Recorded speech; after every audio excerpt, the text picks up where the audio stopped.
Comparison. நீங்கள் எப்பயாவது யாரோடையாவது compare பண்ணியிருக்கீங்களா? கண்டிப்பாக கம்பேர் பண்ணாதான் என்னோட பிள்ளைகளோட வளர்ச்சியில் கண்டிப்பாக முழுமை வரும் அப்படின்னு நினச்சி நம்ம கம்பேர் பண்ணியிருப்போம். அந்த பையன் நல்ல மார்க் எடுக்கிறானே, அந்த பொண்ணு அதில் அச்சீவ் பண்ணியிருக்காளே, அடுத்த தடவை நான் உன்னை பார்க்குறப்ப நீ கண்டிப்பாக அவளுக்கு முன்னாடி போயிருக்கோம்னு நம்ம கம்பேர் பண்ணுவோம். என்னடா நம்ம அம்மா நம்ம அப்பா இப்படி கம்பேர் பண்ணுறாங்களே அப்படின்றப்ப அவனுக்கு மனசில் ஒரு வருத்தம் ஏற்பட்டு திரும்ப அவனோட அந்த ஆக்ஷன்ஸ் வெளியே வராது.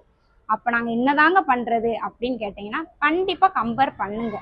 ஆனால் அந்த மற்ற பசங்களோட இல்லாமல் இதுக்கு முன்னாடி நீங்கள் எதிர்பார்க்குற ரிசல்ட்டை கண்டிப்பாக அவங்க பெட்டராக பண்ணியிருப்பாங்க. அன்னைக்கு நீ அது பண்ணலப்பா, அது சூப்பராக இருந்துச்சு, அது மாதிரி தான் நான் கேட்குறேன் அப்படின்னு நம்ம சொல்கிறப்ப அம்மா நம்மளை அது மாதிரி எதிர்பார்க்காங்களோ, நம்ம அப்பா அன்னைக்கு பண்ணது சொல்கிறாங்களே அப்படின்னு சொல்லிட்டு கண்டிப்பாக நீங்கள் நினைக்கிற பெட்டர் ரிசல்ட்டை விட அவன் பெஸ்ட்டாகவே கொடுப்பாங்க. என்ன சொல்ல வரேன், கம்பேர் பண்ணுங்க, மற்ற பசங்களோட இல்லை, உங்கள் பசங்க இதுக்கு முன்னாடி செஞ்ச பெட்டர் ஆக்ஷன்ஸோட. தேங்க்யூ.